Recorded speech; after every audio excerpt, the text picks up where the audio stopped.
The story kicks off in a world ruled by a rare, unfair kind of power called runecraft.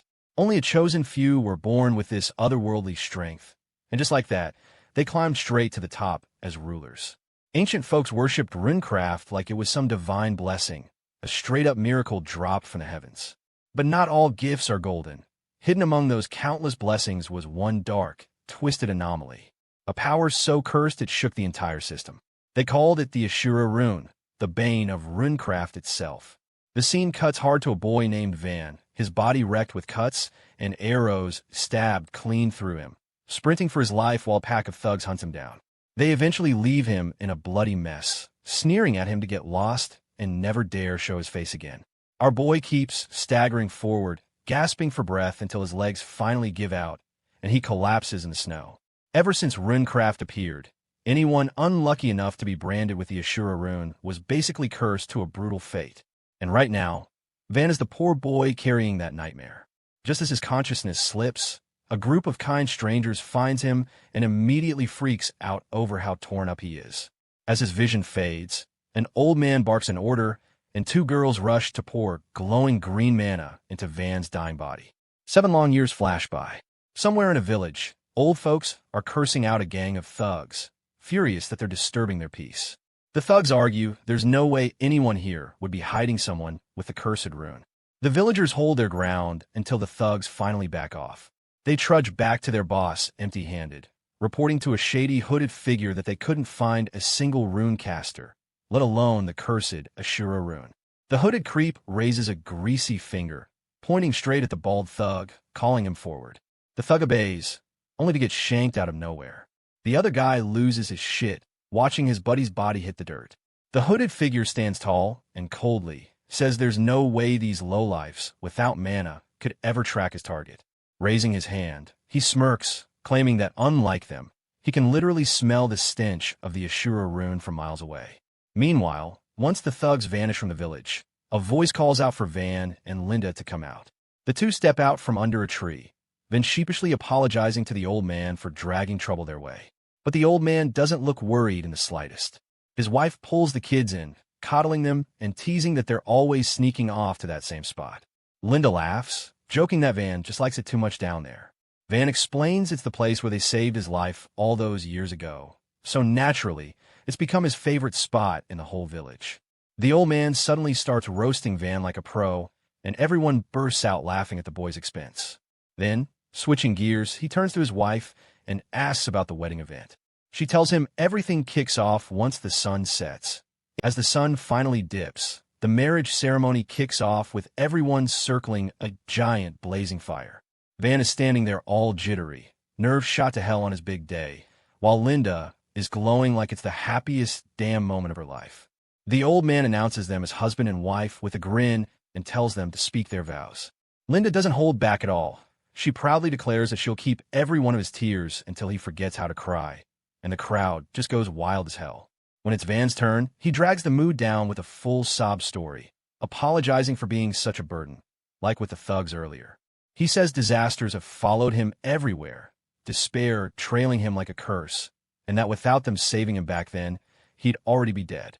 He keeps spiraling, even questioning if it's right for someone cursed like him to stay there. Right then, Linda cuts him off with a punch straight to the face. She raises her fist high, reminding him that if people were scared of him, they never would have bothered saving his sorry ass in the first place. She tells him that, 7 years ago, she worried when they first met, but when a real crisis hit the village, he was the one who stood tall and protected them all. That was the day they all decided they would never doubt him again. And even if disaster strikes again, they'll face it together like they always have. The villagers join in, shouting that they put their lives on the line for their hero and telling him to lighten up already. Linda's mother gently places her hands on the couple's shoulders and tells them to finish the ceremony. The two lock eyes, openly declaring their love and sealing it with a full-on French kiss. But lurking in the crowd, a shady bastard suddenly shifts form, revealing himself as the lunatic creep from earlier. He mocks the scene, joking it's enough to make him cry. Before anyone can react, a massive explosion rips through the place. Van wakes up slowly, his vision filled with the sight of torn bodies everywhere, and he screams in shock. Panic takes over as he stumbles back, mind breaking apart at the horror in front of him. He realizes he's the only one left alive. Even Linda's parents are brutally slaughtered. He can't process it, but then that same deranged guy reappears behind him. A sudden strike smashes Van back, sending him flying across the ground until he crashes into a tree. The psycho taunts him, saying he's scared the Ashura rune might suddenly appear, then drags Linda forward by her hair, his whole body leaking this dark, twisted aura. Van shouts, demanding answers, but the shady creep just shrugs it off. He says someone out there is very interested in the Ashura rune and wants it all for themselves. Survivors, he explains, are just a pain in the ass, which is why blowing everyone up was the smartest move. He toys with Van, wondering if this all feels personal, but says he's just following orders anyway, so Van shouldn't bother holding a grudge. Then he activates his powers, explaining this as a pocket prison built by his client, where time flows differently from the real world. He finishes by saying he'll let Van out when the time feels right, though he's not sure when that will be. The bastard is still clutching Linda by the hair as she looks at Van with a soft smile, while Van thrashes helplessly in the trap, tears streaming down his face. A cocoon of energy forms around him, dragging him into another bizarre world. He wakes up sprawled on a cold stone platform, dazed and broken. He wants to believe not everything ties back to the rune, but deep down, he knows his destiny was chained from the very start. His powers have only ever brought pain, misery, and destruction. Since the day he was born, his fate was already carved into stone. He wonders if maybe, just maybe, accepting who he truly was earlier could have saved his family. Drowning in despair, he wishes things had played out differently and that he could have lived a simple, normal life this time. The boy finally realizes the brutal truth. It was his own selfish-ass wish that wiped out everyone around him. He begs the dead villagers to never forgive him, to let his guilt eat him alive forever. Van just lies there, completely wrecked, mind spiraling into whether higher beings even exist, and if they do, why the hell they'd let such a twisted fate play out. He shoves that thought aside, drowning in the pain so heavy it makes him not even want to live anymore. With his eyes slowly shutting, he pleads with the voices to just let him die already and end this torture. But in his fading mind, a dream surfaces, his wife, speaking soft and warm, telling him he isn't to blame, that she'll love him forever. His eyes snap wide open. He forces himself up, muttering that no, this is on him. He rips into himself for clinging to selfish thoughts and roars that he has no right to end his life like this. His screams echo, raw and broken, declaring he's not dying yet. Not until something far more important is done. Revenge first, death later. The legend of the Ashura rune whispers in his head, how it always brings death and ruin. But Van doesn't give a damn anymore. Nothing can be worse than what he's already lived through. He remembers that creep talking about someone else wanting his rune, and he swears he'll make that bastard choke on the power he craves so badly. Memories of his family flash in his head, and he tells them to wait just a little longer because he'll avenge them no matter what. But first, he's got to break out of this nightmare cage. That's when the creatures of the pocket dimension, feeding on his trauma like leeches, rush him to end it once and for all. Ben doesn't flinch. He vows it doesn't matter if it takes 10 years or 10,000. He'll burn that sick bastard who ruined his life. With that, he charges into battle, cutting down monsters as time crawls. 600 years pass, then more, and Van still walks the cursed path of Ashura, blind to the monstrous power sleeping inside him. Even as centuries stack up, nearly 1,000 years in that hellhole, his will never breaks. Despair and agony shred him, but the fire of revenge keeps his soul alive. In his final trial, he hurls himself full force at a massive beast, only for it to slam its giant hands together and crush him like a bug. The monster squeezes tight, blood pouring down its fist before tossing him aside like trash. Van collapses, finally passing out after a millennium of pain. His dream carries him to Linda, sitting on a quiet hillside. She tells him she wants to marry him, to build a family, to have kids, and a warm home he can always return to. She smiles back at him, telling him her only dream was to live by his side. But as his heart aches with weakness, reality slams him back into the prison. The rune stirs awake. His body, shattered and bloody, starts leaking demonic energy, twisting into something unholy. And then, boom, a massive explosion rips through the place as the Lord of Runes, Ashura, finally emerges. Van doesn't understand it fully, but he doesn't waste time. He wields this unleashed power, summoning helms, and the shame cuts deep. If only this strength had awakened sooner, his family wouldn't have been slaughtered before his eyes. Fixing his gaze on the towering beast, he declares his rage and sprints straight at it. No hesitation. One strike from him sends the monster flying, smashing into the wall like a rag doll. But Van's not done. Not even close. He leaps into the air, hand glowing with raw energy, and unleashes his ultimate move, Destruction Fist. The blow detonates against the giant's skull, the impact erupting into a devastating explosion that shakes the entire prison. The scene flips into a dark-ass forest, where a bunch of thugs has a woman cornered. She's swearing up and down that she's broke, but the slimeball leader just laughs and says he'll take a couple of organs instead. That's when Van suddenly steps out of nowhere and shuts him up mid-sentence. Calm as hell, our boy looks him dead in the eye and asks what year it is.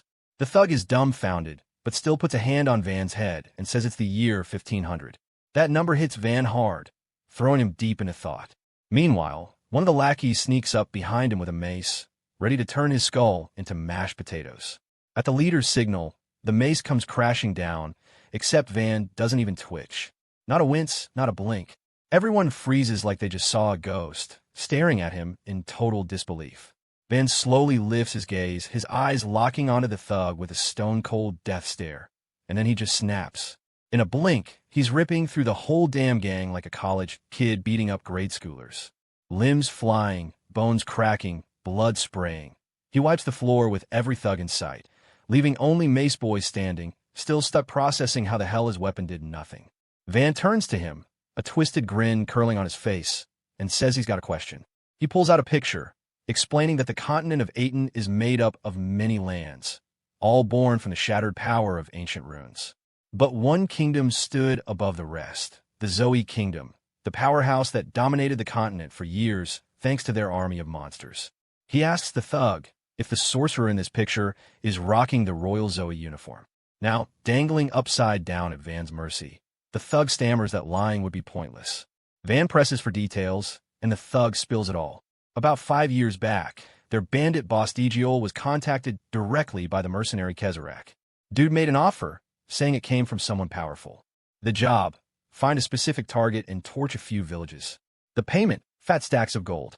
The thug insists they never thought the gig was tied to a Zoe sorcerer, so they said screw it and took the deal.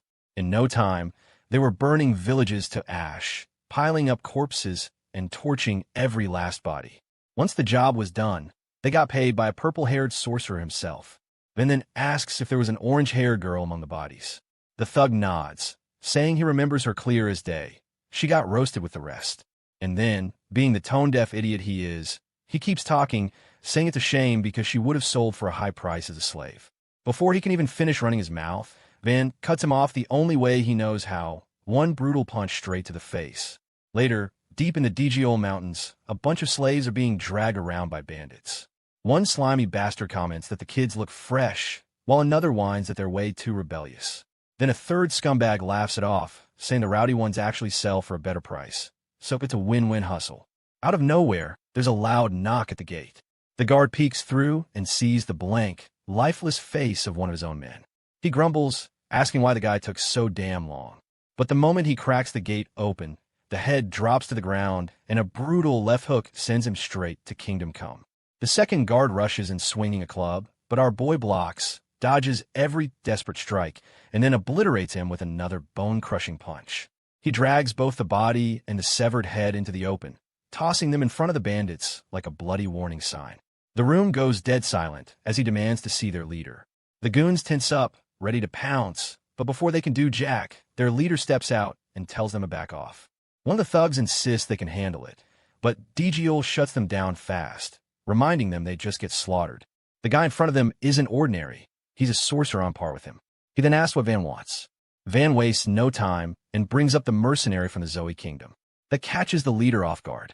He presses Van about what info he's really after. Van lays it down cold. Tell him where Kezrak is if they value their lives. Digiol starts to speak, but suddenly launches a sucker punch meant to drop Van in one shot, sending him flying across the ground. Smirking, the bandit leader senses Van's bloodlust and accuses him of lying about sparing anyone. He snarls that he'll end the troublemaker right here. His body warps, sprouting razor-sharp blades everywhere. His blade rune ability fully activated. Van just sighs, realizing he was never going to get a straight answer anyway. He shakes off the dust, locks eyes on the bastard, and launches himself forward. His fist slams into the leader's gut, followed by a relentless flurry of blows that force the man to stumble back. The leader grits his teeth, trying to retaliate, but Van's dodging like it's a messed-up Jake Paul versus Mike Tyson exhibition match. Snarling, the leader curls himself into a vortex of spinning blades, shooting shards in every direction. He declares he won't be holding back anymore and expects the storm to shred Van to pieces.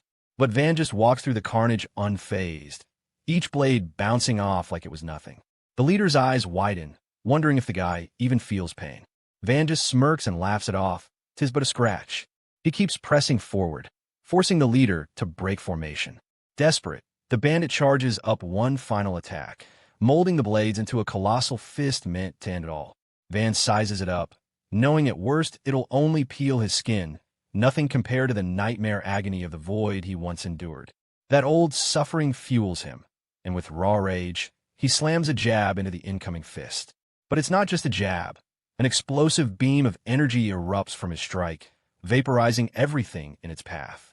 The blade fist disintegrates, the leader's body ripped apart in seconds. The fight is over. Van turns back to the cowering low-life bandits, telling them he's not done yet. By the time the sun dips behind the mountains, he's already torn through every last one of them. The final survivor, battered and shaking, spits out the info. Kezerak was in the kingdom of Nordia at that time.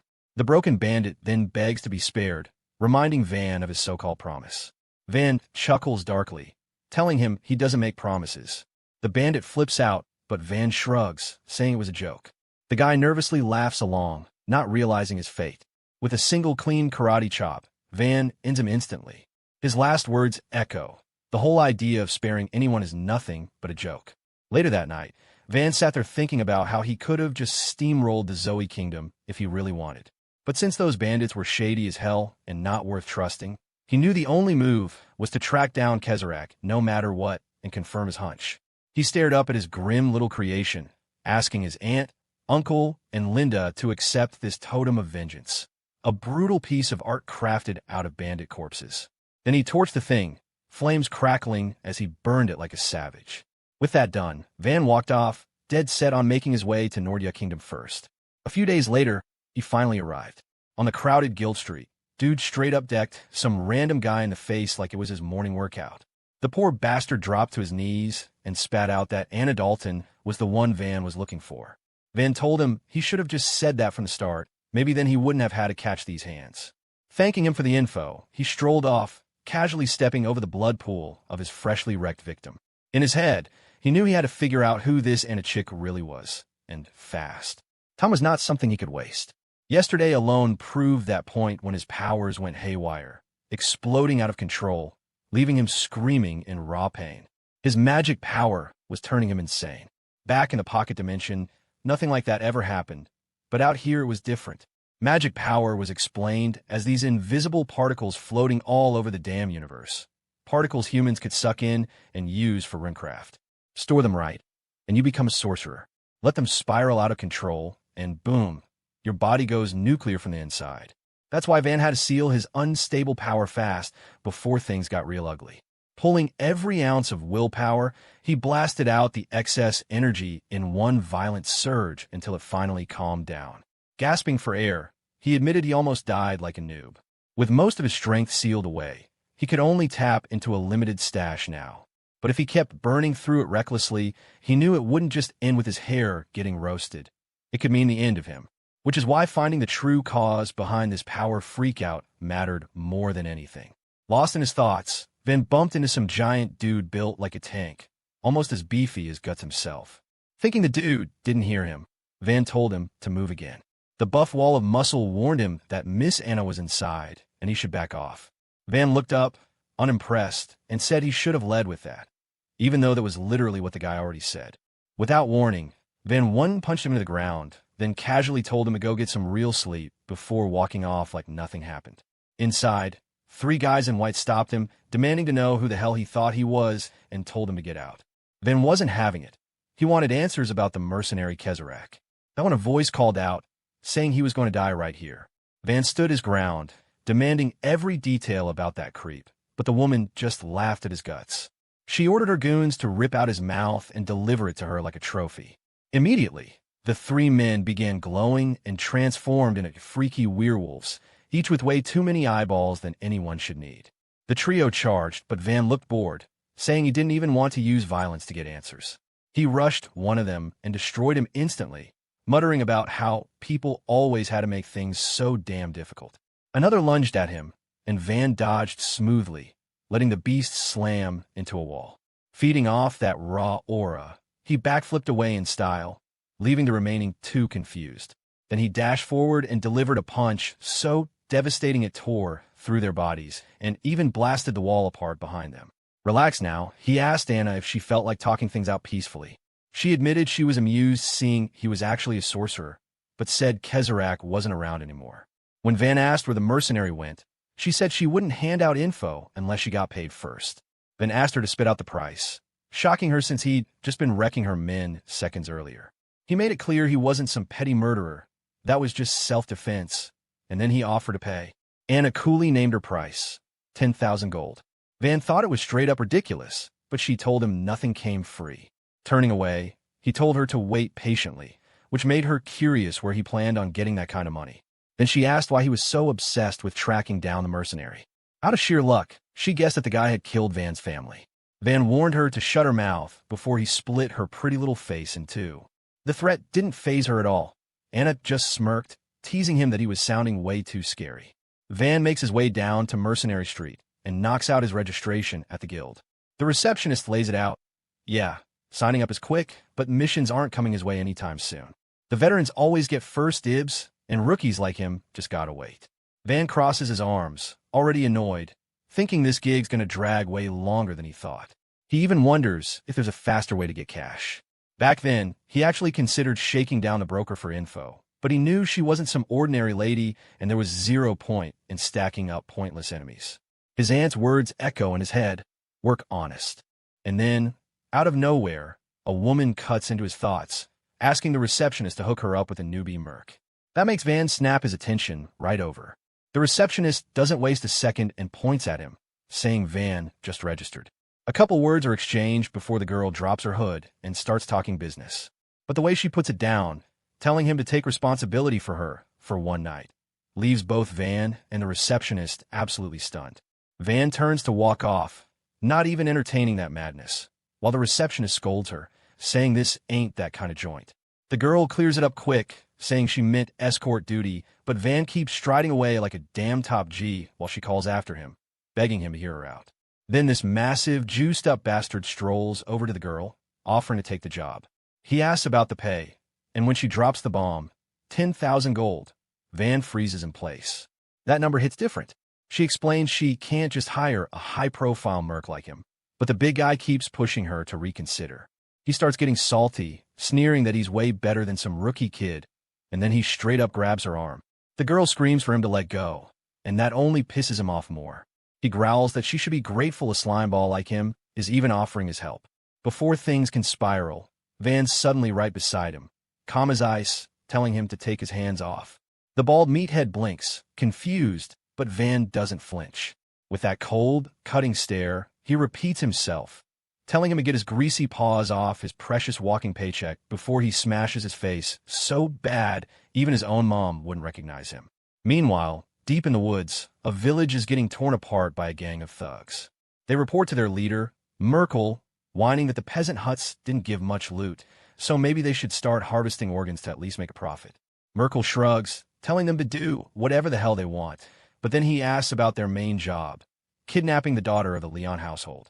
One thug confirms it, and Merkel orders him to pick 3 of his best men and keep them prepped for tomorrow. Then Merkel points to a corpse lying in front of him and tells them to hang it before moving out. The thug nods, saying he'll have 3 men on standby right away. But before the guy even finishes, Merkel snaps, no, and suddenly lifts him into the air with magic. The thug panics, asking what he did wrong. Merkel calmly tells him he did nothing wrong, He's just not satisfied with hanging one body. With a twisted smile, Merkel explains he wants to dissect the thug just like the corpse lying there and then hang him right next to it, making the perfect little horror show set. Back at the table, our MC digs into some meat, but his employer just sits there in awkward silence before suddenly slamming her fist down like she's about to start a fight.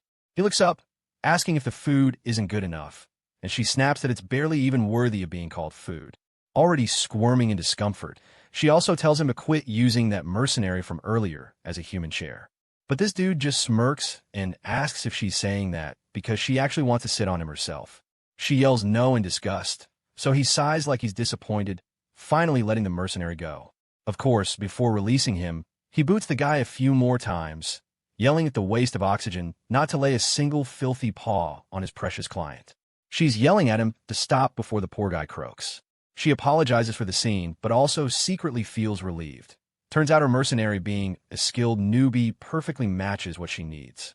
Our boy just shrugs, calling it a shame since the human chair was actually comfy, before switching gears back to business.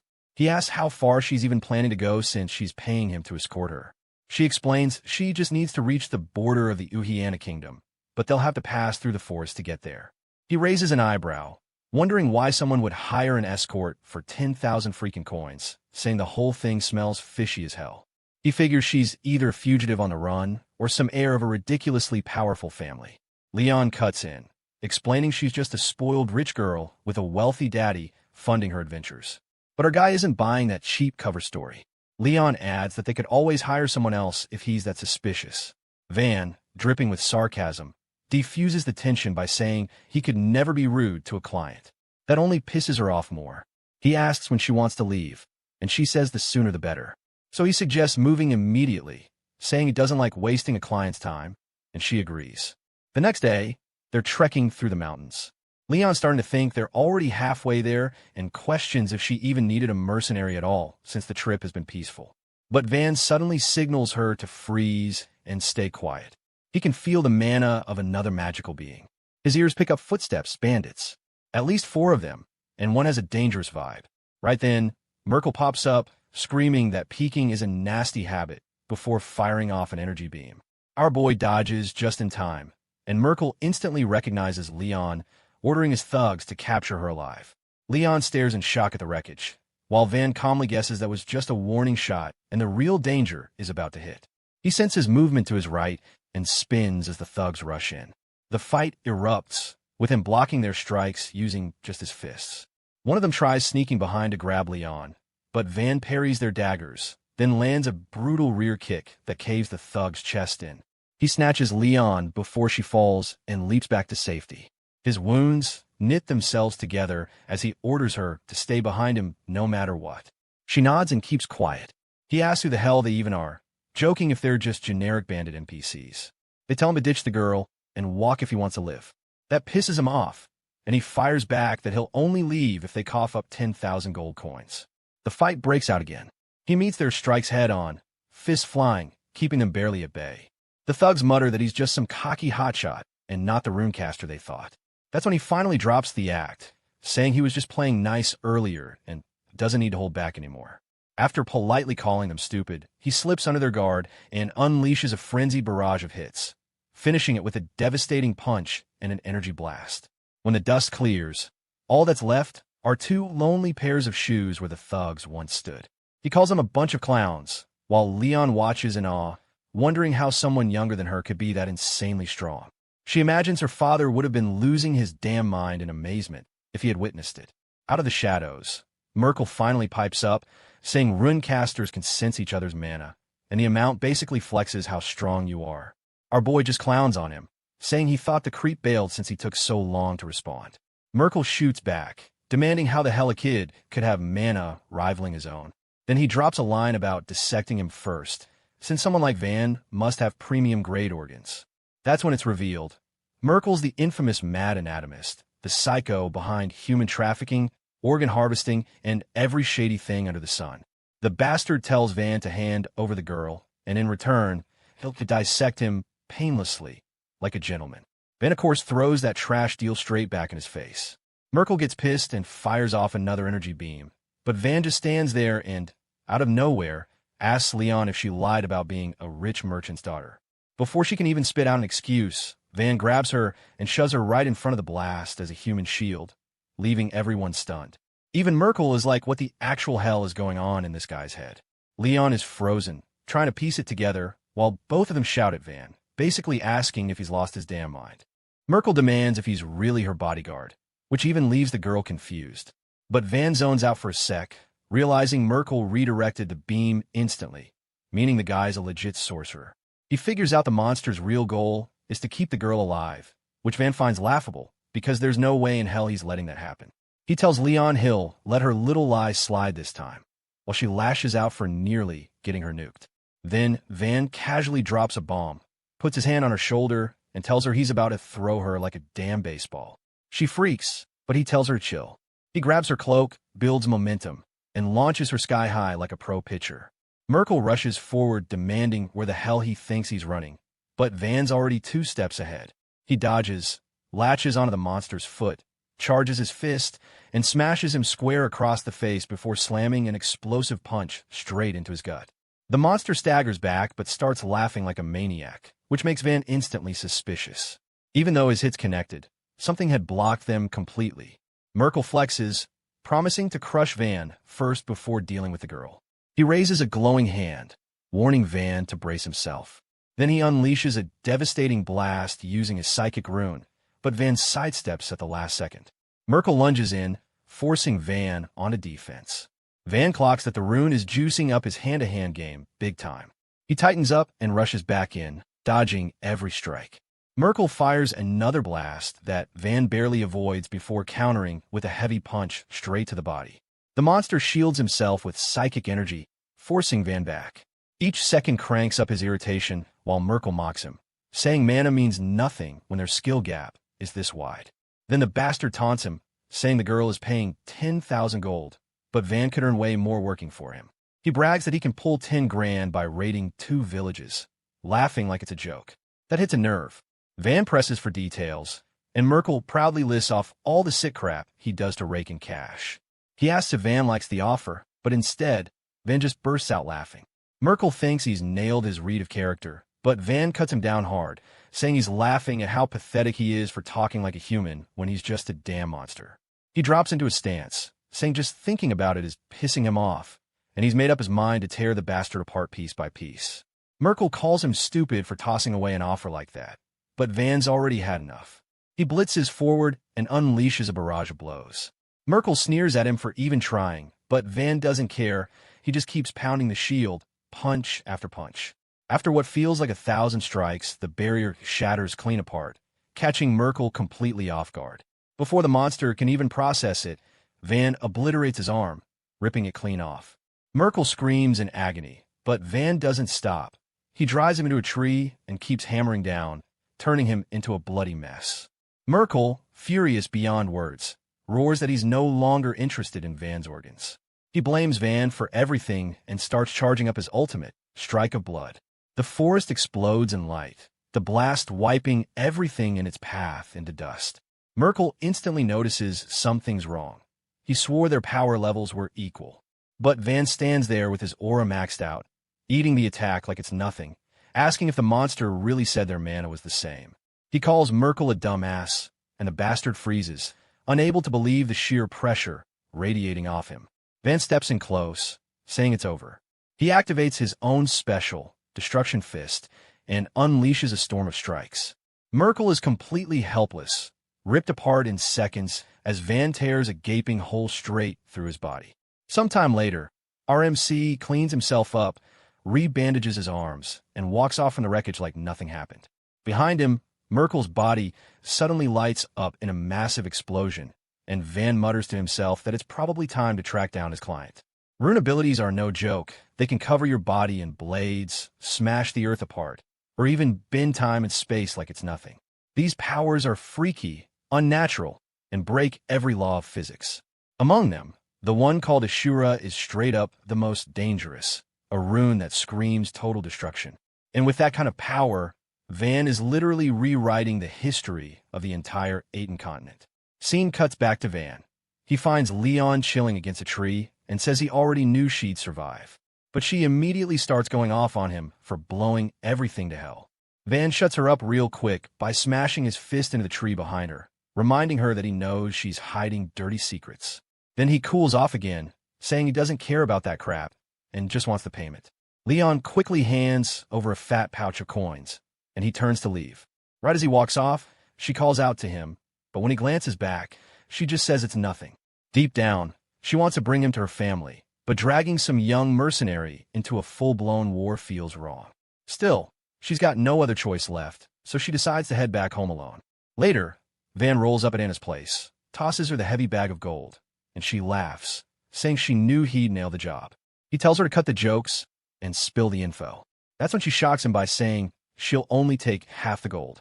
He's thrown off, so she explains that she couldn't actually track down Kezerak. The bastard's basically untraceable, but she promises to share what she dug up, the whereabouts of people who might know his location. Then tells her to spit out already. Anna asks if he's heard of the mercenary guild Tease. Tease is a big-name guild neck-deep in dirty work like assassinations and espionage, and their top dog is none other than Kezerak himself. In the last 5 years, Tease's power has blown up so much that they could crush a small kingdom like it's nothing. That's why finding Kezerak or his base is almost impossible. But Anna yells that she doesn't give up that easy. She managed to pin down one of Tease's higher-ups. Holding up a poster, she points to a ruthless assassin who wields the concealment rune, a guy who's never botched a single job. Hearing that, Van pieces it together. If this guy is Tease, then he must know where Kezerak's hiding. So he asks where the assassin is. Anna says her sources claim he's probably in Valhilda City, the capital of the Bogra Kingdom. Meanwhile, at Merkel's old base, all hell has already gone down. The floor is covered in bodies, straight massacre vibes. A lone figure steps out, slicing through what's left of Merkel's crew with a blade strapped to his arm. The thugs scramble, but not one makes it out alive. One survivor screams at him to explain himself, and the assassin coldly says he's following orders, dishing out punishment for their failure to complete Sir Kezerak's mission.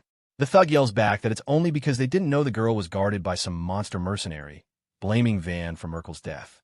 The assassin shrugs, apologizing for the loss, but adds that even they didn't think Merkel would get bodied by some random Sellsword. The thug snaps, saying wiping them all out for one screw-up is bullshit.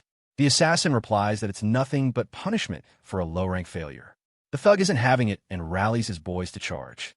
Turns out, he's got the touch rune, letting him summon a massive mana hand that clamps down on the assassin. As the gang rushes in from all sides, the assassin apologizes in advance. Then he just vanishes. Before anyone can react, he reappears behind the thug and slices him clean in half. Brutal, instant, and merciless. Once the bloodbath ends, another man walks up and asks if the job's done. The assassin smirks and tells him to open his eyes and look at the blood-soaked ground if he doesn't believe it. The man accepts it and says an investigation is already underway into the guy who killed Merkel. He mentions the killer has black scars etched across his face, around his eyes, and down his neck. Hearing this, the assassin realizes he's now expected to hunt that scarred Merc too. He asks if there's anything else he needs to know. The man tries to butter him up, calling him sharp, but the assassin doesn't buy it. Before leaving, the man promises to report everything to Kezerak right away. Left alone, the assassin pulls out a beat-up smoke, leans into the moonlight, and thinks about the scar-faced mercenary. And then, cut back to our boy, the very man with those scars. Van tells Anna that Bogra Kingdom isn't far. He asks her for his target's name. The assassin, meanwhile, sighs through his smoke, knowing the job's already lined up for him. His name is revealed to be Haxa. And just like that, both of these badass monsters are on a collision course, hunting for each other.